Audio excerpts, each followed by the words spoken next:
رملہ کی بات سن کر چہرے کے زاویے بدلے۔ تم یہاں آنے سے پہلے اپنا دماغ جرمنی ہی چھوڑ آئی تھی۔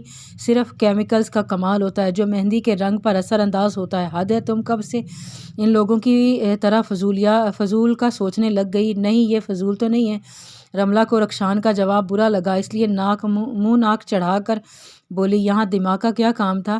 یہاں تو دل کا کام تھا۔ انجیکشن اور میڈیسنز کے زیر اثر پتہ نہیں کیا کیا بول رہی تھی جس کا اسے بھی نہیں معلوم تھا۔ آہستہ آہستہ نیند میں جا رہی تھی۔ رخشان، جب یہ ڈرائی ہوگی تب اتار دینا۔ مہندی ڈرائی ہوئی تو رخشان نے انگوٹھے کی مدد سے اس کی نرم نازک انگلیوں کو رب کیا تھا، تولیہ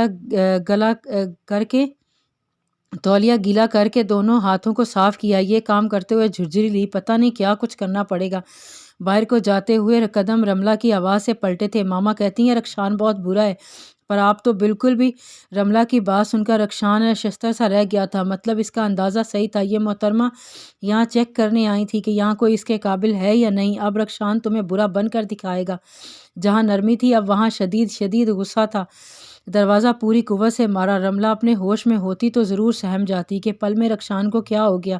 اپیا کہاں کھوئی ہوئی ہیں؟ کہیں نہیں۔ وہ تو رخشان کے بارے میں سوچ رہی تھی۔ مہندی والے دن کے بعد اس کا رویہ پہلے سے کافی عجیب سا ہو گیا تھا۔ جب اسے لگتا تھا وہ اسے جان گئی ہے تبھی اس کی یہ غلط فہمی بھی ختم ہو جاتی۔ رخشان ہے تو کھلی کتاب کی طرح تھا، پر بہت ہی پراسرار، ایک پہیلی کی مانند جو رملہ سے سلجھنے کی بجائے مزید الجھ ہی گئی تھی۔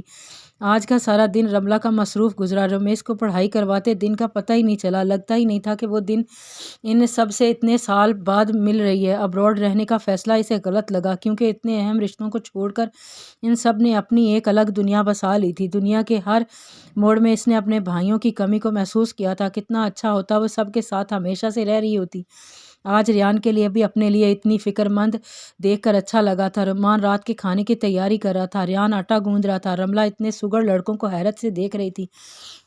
ویسے تم دونوں کی بیویاں بڑا آرام کریں گے، ان کے ہسبینڈ ہر کام میں ماہر ہیں۔ حد ہے سس، ہم ان سے کام کروائیں گے پھر ہمارے آرام کی باری ہوگی۔ ہم لوگوں کو کبھی خیال نہیں آیا کہ میڈ کا ارینج کر لیا جائے۔ اپیا یہ خیال پتہ نہیں کتنی دفعہ آیا ہے، اس پر عمل بھی کیا تھا، بڑے بھیانک نتائج ملے تھے۔ ایک آنٹی کو رکھا، چلو گھر کے کاموں میں آسانی پیدا ہو جائے گی، پر وہ ہمارے گلے میں ہی پڑ گئی، زبردستی کی ماں بننے کے خواب دیکھنے لگ گئی۔ رومان نے بتایا۔ پھر کیا ہوا؟ رملہ نے بڑے تجسس سے پوچھا تھا۔ سس، اگر وہ یہاں موجود ہوتی تو اس کا مطلب وہ اپنے عزائم میں کامیاب ہو جاتی، مگر ان کا نہ تو موجود ہونا اس بات کی تصدیق ہے کہ چند دنوں بعد انہیں اپنی نوکری سے ہاتھ دھونا پڑے۔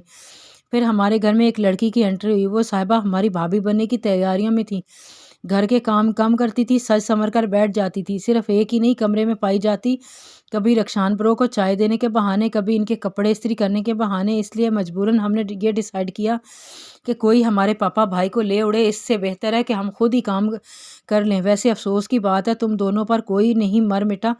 سس، یہ بات میں بھی سوچتا ہوں، رخشان برو میں ایسا ہے کیا؟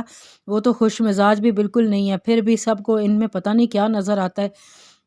رخشان بھی اس پر انٹرسٹڈ تھا۔ رملہ نے کچھ سوچ کر بول ہی دیا تھا، ہائے سس، ہائے اللہ سس، آپ نے میرے برو کو ایسا سمجھا ہے، کاش برو کسی پر انٹرسٹڈ ہو اور ہمارے آدھے کام سے جان چھوٹے۔ ہمیں تو ایسا لگتا ہے اپیا اگر بھائی شادی کریں گے تو ان کے پاس ایک ہی آپشن ہے۔ رملہ کو لگا شاید وہ، مگر رومان کی بات سن کر وہ جو جوس پی رہی تھی اس کا میٹھا ذائقہ بھی کڑوا لگا۔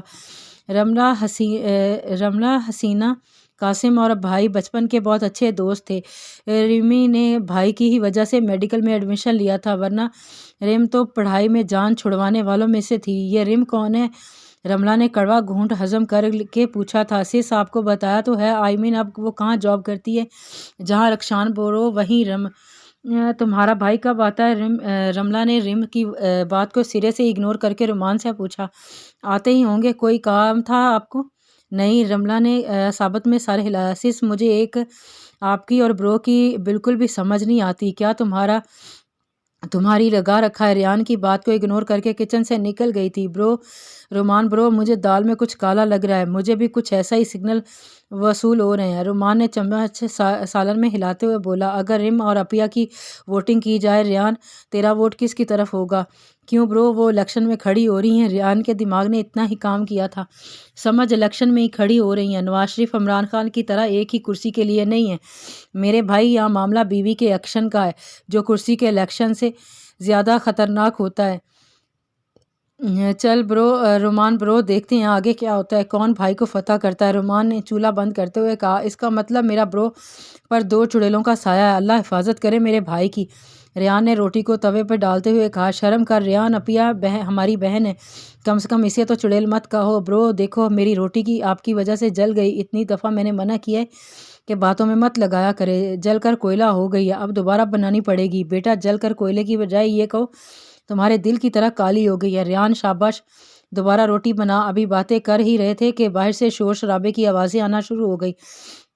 برو یہ تو رخشان بھائی کی آواز ہے، وہ کس پر اتنا غصہ کر رہے ہیں؟ باہر کا منظر دیکھ کر اپنا ہر منصوبہ ناکام ہوتا ہوا محسوس ہوا۔ رملہ کا آنسوؤں سے تر چہرہ پتہ نہیں کون سی داستان بیان کر رہا تھا، کس کی اجازت سے جا کر دروازے میں کھڑی ہو گئی تھی۔ یہ شرم نام کی کوئی چیز موجود ہے کہ نہیں؟ محترمہ یہ پاکستان ہے۔ رملہ کو ایسا لگ رہا تھا کہ اس کا بازو ٹوٹ جائے گا، نازک سی سینہ اس وقت کسی جنونی کے ہاتھ لگ گئی تھی، حلق سے آواز ہی نہیں نکل رہی تھی۔ ریان نے ایک دوسرے کے چہروں کی طرف دیکھا کہ یہ کیا ہو رہا ہے؟ بھائی آپ اپیا کا بازو کو چھوڑ دیں، بات کیا ہوئی ہے؟ رخشان نے ہاتھ کے اشارے سے رومان کو چپ ہونے کا اشارہ دیا تھا۔ میں باہر پیزا بوائے سے پیزا لینے گئی تھی، اٹک اٹک کر یہ الفاظ بمشکل ادا ہوئے۔ بھیگی پلکوں کو اوپر کر کے اس ستمگر کو دیکھا، کیا تھا یہ شخص؟ کیوں گھر کے سارے مرد مر گئے تھے، خود جانا پڑ گیا تھا؟ وہ اتنی اونچی دھاڑا، رملہ کا روم روم کانپ اٹھا تھا، آنسوؤں کی رفتار میں تیزی آ گئی تھی۔ رحمت صاحب نے آگے بڑھ کر رخشان کے ہاتھ سے رملہ کے بازو سے ہٹایا تھا۔ رخشان تمہیں میں سمجھدار سمجھتا تھا، کہاں چھوڑ آئے ہو اپنی عقل کو؟ پاپا آپ اس سے پوچھیں، یہ محترمہ باہر کیا لینے گئی تھی؟ سب کو اپنی نمائش کروانے کا زیادہ ہی شوق ہے، اگر اس سے کوئی غلطی ہو گئی تھی تو پیار سے بھی سمجھایا جا سکتا تھا، یہ طریقہ تمہیں زیب نہیں دیتا؟ کم سے کم اپنی پرورش کا ہی لحاظ کر لو۔ رخشان کو رحمت صاحب اپنے کمرے میں لے گئے تھے، رملہ بھی اپنے کمرے کی طرف بھاگی۔ ریان رومان رمیش ایک دوسرے کو دیکھتے ہی رہ گئے۔ جب سے رملہ آئی تھی اپنے بھائی کی نئی عادتوں سے واقف ہو رہے تھے۔ رملہ نے آ کر دروازہ بند کیا، اوندے منہ بیڈ پر گر گئی تھی، بازوؤں میں شدید درد کی لہر دوڑ رہی تھی۔ رخشان ایک بات اچھے سے یاد رکھنا، رملہ یہاں تک تو آ گئی ہے پر اب آگے ایک قدم بھی نہیں بڑھائے گی۔ دوسرے ہاتھ سے اپنے بازو کو سہلا رہی تھی، درد ہی اتنا ہو رہا تھا۔ دروازہ نوک ہونے پر اپنے آنسو صاف کیے، بھیگی پلکیں بہت کچھ کہہ رہی تھیں۔ رومان نے نظر اٹھانے کی ہمت نہیں کی، کھانے کی ٹرے بیڈ میں رکھ دی۔ اپیا کسی چیز کی ضرورت ہو تو بتا دینا پلیز، اپیا روئیے گا مت۔ پتہ نہیں بھائی کو کس بات پر اتنا غصہ آ گیا تھا، اپنا خیال رکھنا۔ رخشان جب ڈائننگ ٹیبل پر آیا تو رملہ کہیں موجود نہیں تھی۔ رحمت صاحب نے رملہ کا کھانا اسے لیے کمرے میں بھجوایا تھا تاکہ ان کے نالائق بیٹے کو اس کی کمی، اس کے درد کا احساس ہو۔ رخشان متلاشی نگاہیں سب پر ڈالی، پتہ نہیں اس نے کھانا کھایا ہوگا کہ نہیں، وہ پوچھنا چاہ رہا تھا پر الفاظ جوڑ نہیں پا رہا تھا۔ رحمت صاحب نے رخشان کی پریشانی کو مد نظر رکھتے ہوئے رومان سے پوچھا، رملہ کو کھانا دے آئے تھے؟ جی پاپا۔ رومان کی بات سن کر رخشان نے رحمت صاحب کو دیکھا، کیسے وہ اس کی بات کو کہے بغیر ہی سمجھ لیتے ہیں۔ نوالا حلق سے نیچے ہی نہیں اتر رہا تھا، اسے ٹینڈے پسند نہیں تھے اور نہ ہی کھانے کا ارادہ تھا، اس لیے پیزا منگوایا۔ اسے کیا پتہ یہ پیزا اس کے لیے اتنا مہنگا پڑ جائے گا، بھوک بھی بہت لگی تھی۔ رو دھو کر کھانا کھایا۔ رحمت صاحب کھانے کے بعد رملہ کے پاس آئے، بڑے ابو میں نہیں ناراض کسی سے، اور آپ پلیز سوری کر کے شرمندہ مت کریں۔ انہیں خوشی ہوئی کہ ان کے بھائی نے اس کی تربیت میں کوئی کمی بیشی نہیں آنے دی تھی۔ وقت کے ساتھ ہی رحمت صاحب کا دل صاف ہو رہا تھا، جبکہ رملہ کا دل رخشان سے بدگمان۔ اگر یہ بدگمانی بھر جائے تو پتہ نہیں اب اس بار کس کس رشتے کو اپنے ساتھ بہا کر لے جائے گی۔ کھانے کے میز پر بھی رملہ کو نہ پا کر رخشان کا دل بوجھل سا ہو رہا تھا۔ اسے معلوم تھا وہ پاگل سی لڑکی اس وقت رو رہی ہوگی۔ جب رخشان گلی کے کارنر میں گاڑی پارک کر رہا تھا، لڑکوں کا گرو کسی کے بارے میں بات کر رہا تھا، اس نے توجہ نہ دی۔ جب ان کی نظروں کے تعاقب میں دیکھا تو رملہ پر شدید غصہ آیا۔ دوپہر والے واقعے کی بھی خبر گلی کے آوارہ لڑکوں سے پتہ چلی، اسے رملہ پر شدید غصہ آیا۔ وہ کیسے دروازے میں کھڑی ہو کر پیزا لے رہی ہے اور سب کی نگاہوں کی پرواہ کیے بغیر خود میں مگن تھی۔ شاید اسے ان نگاہوں کی عادت ہو، اس لیے اسے ردی برابر بھی فرق نہ پڑا تھا، پر وہ یہ بھول گیا تھا کہ یہاں اس کا محرم موجود ہے جو ہر اچھی بری نگاہوں سے اسے محفوظ کرنا چاہتا ہے۔ دونوں ایک دوسرے کو ہی سوچ رہے تھے، پر رملہ کے دل میں پہلی بدگمانی نے جنم لے لیا تھا۔ رملہ پاکستان کے مرد بڑے تنگ نظریات کے مالک ہوتے ہیں، اپنی بیوی کو اپنی جاگیر سمجھتے ہیں، وہ یہ بھول جاتے ہیں کہ وہ بھی انسان ہے، بس ایک کھلونے کی طرح استعمال کرتے ہیں۔ کہیں نہ کہیں آج اس نے اپنی ماں کی بات پر اتفاق کیا تھا۔ عادت سے مجبور آج بھی رملہ لیٹ ہی اٹھی تھی، سب اپنے کاموں میں مصروف تھے، بس رملہ کے لیے زندگی رک سی گئی تھی۔ اس کی زندگی ایک ہی شخص سے شروع ہو کر اسی پر ہی ختم ہو رہی تھی، پر جلد ہی اس کا یہ بھرم بھی ٹوٹ جانا تھا۔ رات کے 12 بج گئے تھے، رملہ کی آنکھوں سے نیند کوسوں دور تھی۔ رخشان کھانے کی ٹیبل پر بھی موجود نہ تھا۔ رحمت صاحب کے پوچھنے پر ریان بے نے بتایا تھا کہ وہ برو لیٹ ہو جائے گا، شاید کھانا بھی کولیگز کے ساتھ ہی کھا کر آئے گا۔